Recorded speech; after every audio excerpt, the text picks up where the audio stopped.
다 하고 있었네요. 이것도 복이라면 복일까요? 박복이겠죠.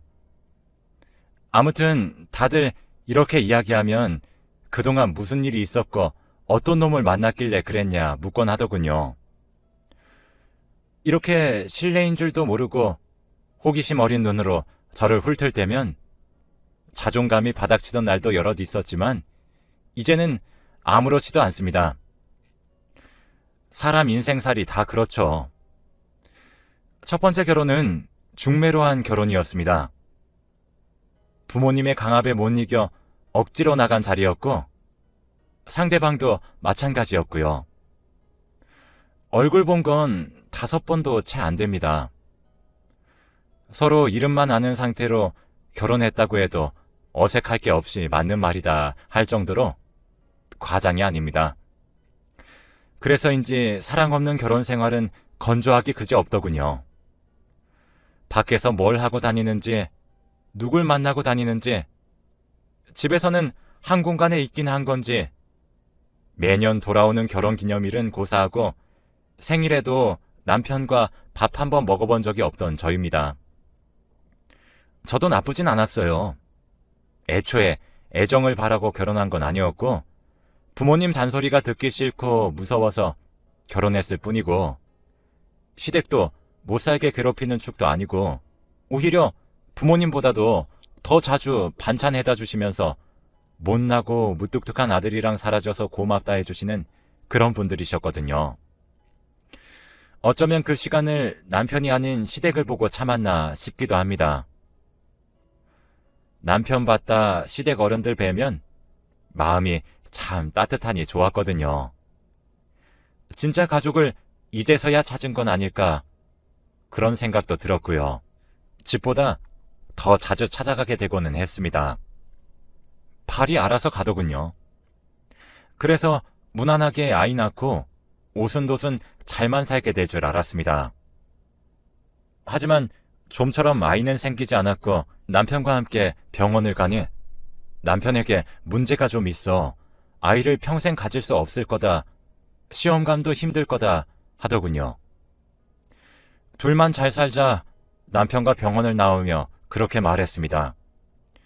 어차피 계속 둘만 살았던 우리고 앞으로도 달라지는 거 없이 그냥 평소랑 같은 거라고 상실감 같은 거 가지지 말고 남들 부러워도 말고 정 그러겠으면 강아지나 고양이 데리고 와서 키우자.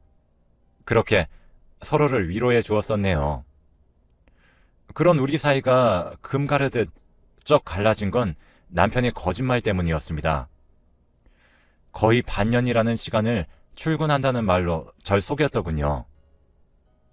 남편은 회사에서 정리해고를 당했으면서도 저한테 말하지 않고 숨긴 채 회사 나가는 척 그렇게 매일 연기해왔던 걸 들켰습니다. 그동안 월급이라고 가져다 준 돈들도 모두 퇴직급여를 가져다 준 거더군요. 아무래도 이상하긴 했어요. 꼬박꼬박 계좌이체 들어오던 돈들을 봉투에 넣어다 주니까요. 작은 구멍가게도 아니고 회사가 그런다니. 당신네 회사 요즘 좀 웃기다 하고 말았는데 그게 그런 이유였다니. 앞이 새하얘지면서 어떤 말을 해야 할지 모르겠더군요. 말이 안 나왔어요. 왜 숨겼냐 하니 곧 취직이 다시 될 줄 알았다고 하더군요.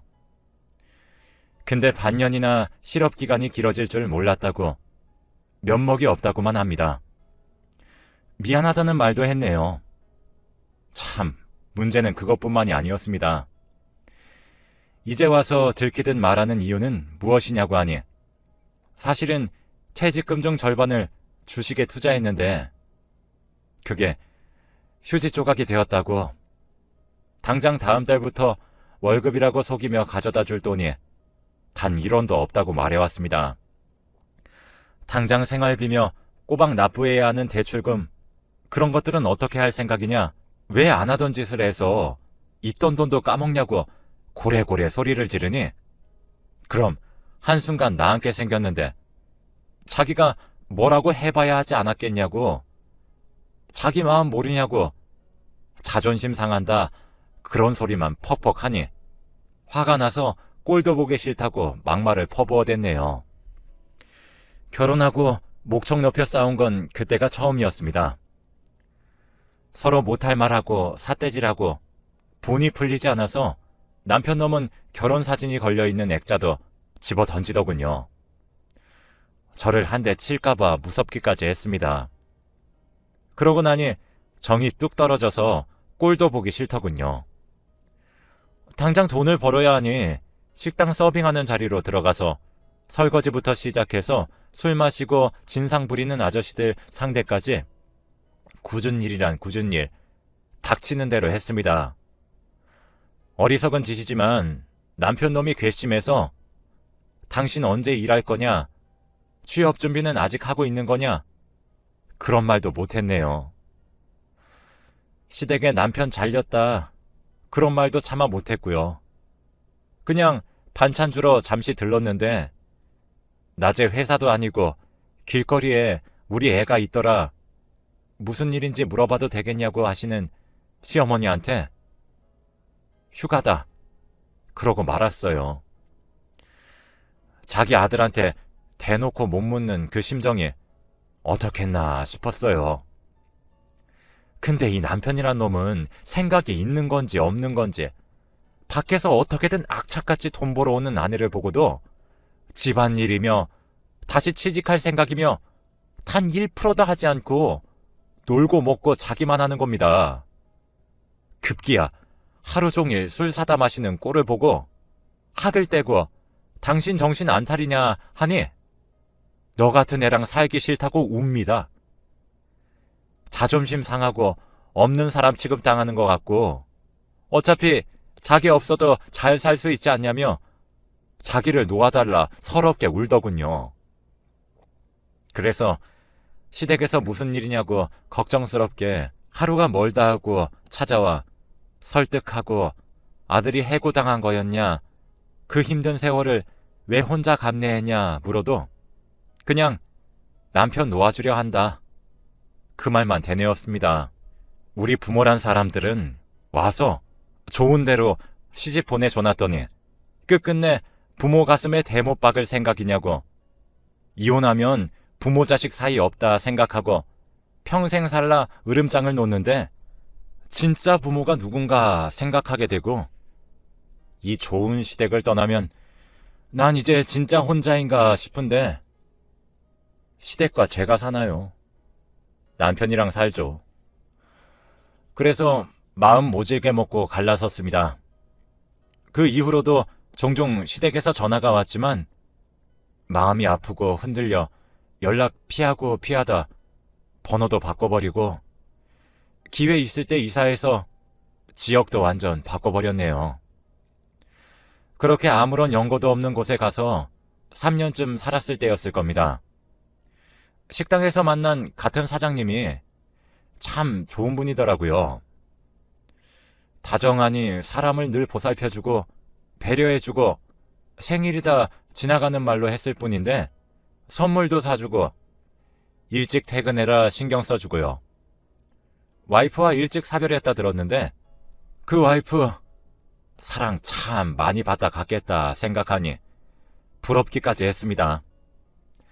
그 사랑 나도 받아봤으면 힘든 생활에 그런 마음이 들기 시작하니 사장님의 모든 행동이 가슴 설레어서 잠 못 들게 만들더군요. 쉬는 날에도 괜히 가게 앞을 얼쩡거리면서 사장님 한번 뵈려고 우스운 짓도 해봤네요.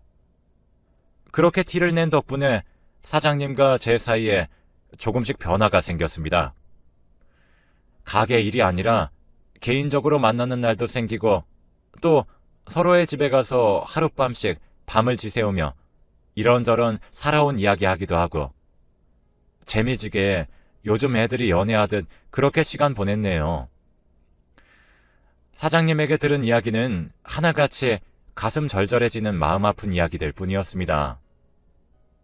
부모님 없이 외롭게 살아와서 한평생 반듯한 자기 가정 하나 이루는 게 일생의 꿈이었는데 와이프가 그렇게 가고 혼자 남으니 자기 인생은 왜 이렇게 구질구질하고 외로운가 인생 절반에 걸친 회의감이 들어 정신건강의학과도 다녀봤다고 하더군요.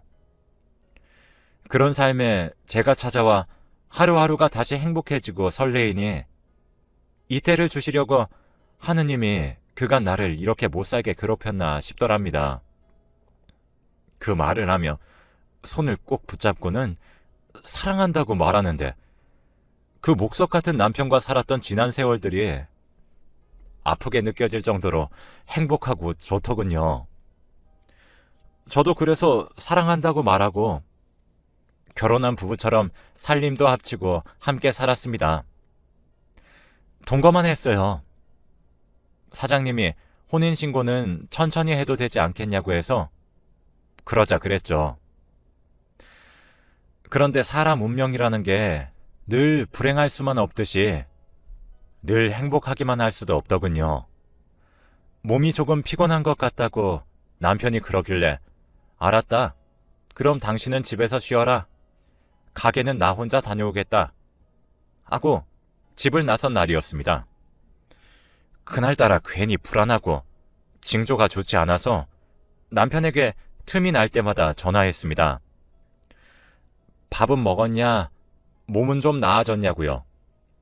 그때마다 당신 내 생각 때문에 아무것도 못하는데 가게 빨리 마무리하고 집에 돌아오라고 나도 보고 싶어 죽겠다고 오히려 능글맞게 말하는데 얼마나 기쁘던지 기쁜 와중에도 불안한 마음이 통 가시지 않아서 정말 가게를 빨리 마무리하고 집으로 급하게 가던 길이었습니다.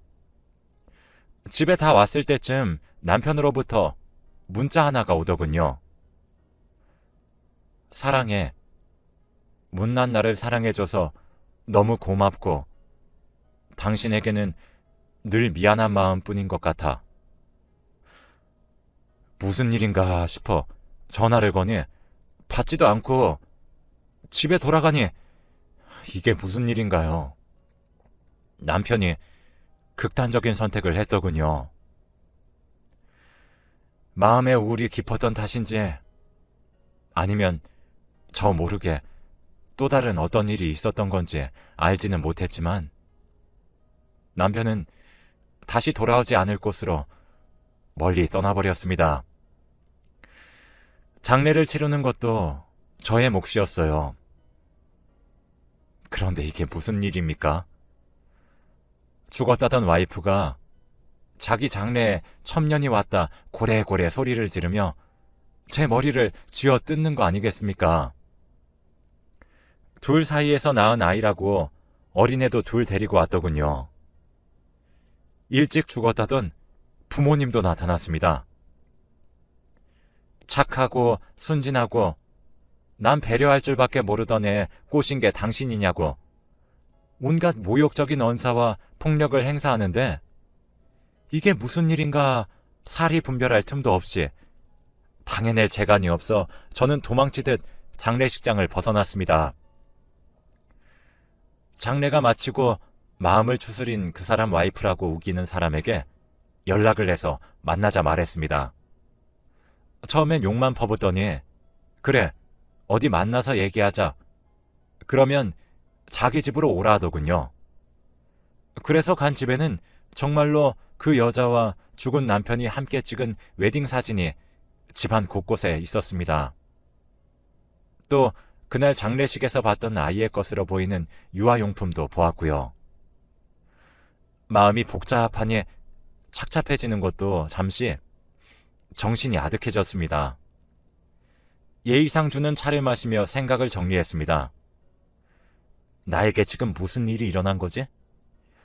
와이프라던 사람이 하는 말은 놀랍기만 했습니다. 그렇게 자상하고 착하던 남편이 어느 날부터 욕을 하고 집안 물건을 부수며 이혼해달라고 요청하더랍니다. 이혼 안 해주면 너 죽고 나 죽는 거다. 그런 협박까지 할 정도로 강력했다고 합니다. 이유도 모르고 이혼할 수는 없어서 도대체 왜 그러는 거냐고 몇 번이나 재촉해 물으니 그제서야 사랑하는 여자가 생겼는데 너 때문에 결혼 못하게 생겼다고 자기 혼자라 말했는데 거짓말쟁이 나쁜 놈 만들 거냐고. 너한테만 나쁜 놈이면 되지 않겠냐고. 그리 말하더랍니다. 그래서 죽어도 이혼은 못 해주겠다고 하니 집 구해서 나가 살겠다고 짐 챙겨 나가고 가게로 찾아오면 진짜 죽이겠다고 못 죽일 것 같겠냐고 눈을 시퍼렇게 뜨고 협박해서 찾아가지도 못하고 그저 울면서 이혼 서류에 도장 찍지 않고 이악 물고 버텼답니다. 그 말을 하면서 이를 악물고 부들부들 떠는 여자를 보니 거짓말인 것 같지 않아 고개를 숙였습니다. 몰랐다는 것도 죄 아니겠냐. 미안하다. 정말 미안하다. 그런 사람인 줄 몰랐고 나 때문에 이런 마음고생하는 사람이 있을 거다 꿈에도 생각해 본 적 없다. 그렇게 말하며 여기 살면 당신과 오고 가며 언제든 한 번은 마주칠 텐데 내가 떠나겠다고 그렇게 서둘러서 짐을 챙겨 원래 살던 곳으로 돌아와 버렸습니다. 그 상황이 되니 아예 몰랐던 곳에 가서 새로운 출발을 하기 겁나더군요. 용기가 나지 않았어요. 그곳을 떠나면서 딱 하나만 되뇌었습니다. 나는 그런 쓰레기 같은 짓은 모른다. 그 와이프가 미쳐서 나한테 없는 이야기, 소설 같은 이야기를 한 거다. 미안한 마음은 가지되 난 그냥 사별한 거다. 남편을 그냥 불우한 사고를 당해 잃은 것뿐이니 괴념치 말자. 다시 돌아온 곳에서도 제가 할 수 있는 일은 식당 일밖에 없었습니다. 그 지역에서 제일 잘 나가는 식당에 들어가 설거지부터 또 온갖 잡일을 했죠. 아무리 잘 나가는 식당이어도 가끔 손님보다 직원 수가 많을 때가 있지 않습니까? 그럴 때 사는 이야기 몇 번 하다 우연치 않게 전 남편 사는 이야기를 듣게 되었습니다. 지금은 작은 카페를 동네에서 운영하며 잘 살지도 그렇지도 못 살지도 않고 그냥저냥 운영하면서 지내고 있다 하더군요. 그러니 잊고 지내던 시부모가 보고 싶어졌습니다. 염치 없게도요. 그 마음이 닿은 건지 3달쯤 지나 우연히 시부모와 마주쳤습니다. 시부모 옆에는 웬 아가씨가 있었는데 차만이 예쁘더군요. 시부모는 놀라 아가씨를 멀리 보내고는 그동안 어떻게 지냈냐고 사람이 참 매정하다. 연락 한 번 없이 그렇게 모질게 살기 있냐며 제 손을 꼭 붙잡고 울며 저를 원망하시는데 저도 그만 그 자리에서 아이처럼 엉엉 울어버렸습니다. 부모와도 연 끊고 살고 멀리 나가 살다 사람한테 상처만 받고 돌아와 이제 마음도 몸도 너덜너덜해져서 쉬고 싶은데 쉬지 못하고 몸을 바삐 움직이고 있다. 어쩌다 내 삶이 이렇게 망가졌는지 모르겠다 하는데 시부모가 무언가 결심한 듯 번호 달라고 하시더니 나중에 따로 연락하겠다고 그 아가씨와 사라졌습니다. 시부모는 정말로 며칠 후에 저에게 연락 주었습니다. 다시 함께 살자고요. 부부가 이혼했다 재혼하는 거 요즘 세상에 흉이냐 흉이라 할지라도 자신들이 더 잘할 테니 자기들만 믿고 다시 재혼하라는 말에 그게 어디 우리 마음만 가지고 되는 일이냐? 전 남편 이야기도 들어봐야 아는 거 아니겠냐? 그렇게 물으니 전 남편도 저를 많이 그리워하고 있다. 그렇게 얘기해 주더군요. 시부모님의 추진으로 다시 만난 남편은 그렇게 배움을 받고 나온 건지 뭔지 몰라도 진짜로 제가 없는 세월 동안 너무 보고 싶었다고 얘기해 줬습니다. 그리웠다. 자기가 마지막에 그리 못되게 군 게 내내 한처럼 가슴에 맺혀 울며 지샌 밤도 셀 수가 없다고. 다시 만나게 되면 정말 잘해주려고 카페 하나 차려서 열심히 일하고 있다. 그렇게 저를 어르고 달래주더군요. 그래서 처음 결혼할 때 못 해봤던 우리 둘만의 데이트도 해보고 시부모님이랑 같이 1박 2일 여행도 다니고 식당 일도 접고 시부모님 댁에 들어가 살며 집안일도 맡아 하고 남편 가게에 가서 잠시 자리도 봐주며 그렇게 지내다 결혼식 없이 혼인신고만 다시 했습니다. 그리고 오순도순 그전에 없던 화목함을 가진 채 새로운 삶을 살기 시작한 거죠. 급하게 서류 준비할 게 있어 뒤져보다 나 없는 사이 재혼했었던 남편의 결혼식 사진을 보기 전까진요. 그 결혼식 사진 속 여자가 제가 다시 돌아왔을 때 보았던 그 아가씨더군요. 그걸 보고는 내가 아는 걸 누가 알게 될까 무서워 얼른 숨겼습니다. 지금도 가슴이 콩닥콩닥 거리네요. 그 여자하고 어떻게 정리를 한 건지, 그 여자는 지금 어디서 지내는지, 정말 제대로 정리를 한 건 맞는지, 나한테 했던 말과 꼬심은 그럼 뭐인지, 날 단순 가정부로 생각해서 꼬셔 데리고 왔다 생각하기에는 지금 삶이 너무 달콤하여 말도 안 되는 소리란 생각이 듭니다. 하지만 저에게는 일이 달콤히 잘해주었으면서 저 여자는 그럼 어떻게 쫓아낸 건지, 이런 생각을 하다 보면 잠을 잘 수가 없어 뜬 눈으로 지새웁니다. 너무 궁금하여 하루에도 몇 번이고 어떻게 된 일이냐고 묻고 싶은데 저도 떠난 후 과거가 생긴지라 누가 누구한테 뭐라고 할 입장은 아닌 처지로서 당당히 묻지도 못하고 소가리만 하고 있습니다. 그런 와중에도 시부모와 전 남편, 아니 지금의 남편은 안색이 많이 안 좋아졌다면서 유명한 한의원에 가서 줄 서서 비싼 돈으로 보약 지어다 주고 제가 좋아하는 음식으로만 상다리가 부러지게 밥 차려줍니다. 그래서 그냥 모른 채 살까 싶은데 이렇게 지나가는 게 또 맞는 건가 잘 모르겠다 싶고요. 그러던 중 남편이 휴대폰을 두고 카페에 나갔을 때였습니다.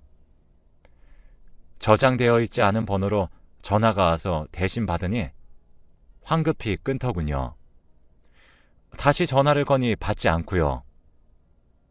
이상한 마음에 핸드폰을 뒤지니 그 여자더군요. 남편은 연락하고 지내던 거였습니다.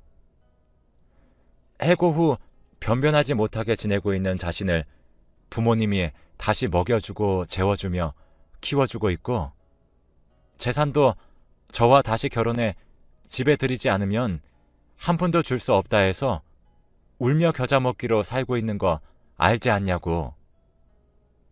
부모님 돌아가실 때까지만 효도한다 생각하고 버티라고 그렇게 문자했더군요.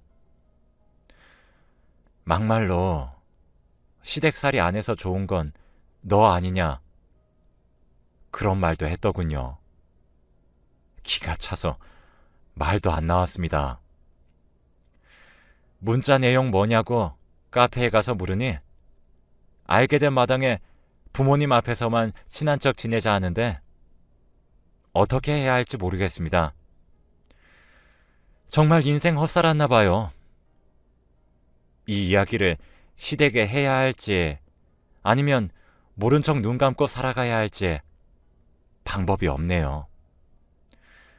저만 모른 척하면 이 평화가 유지되지만 그렇다고 제가 알고도 속는 바보가 되긴 싫어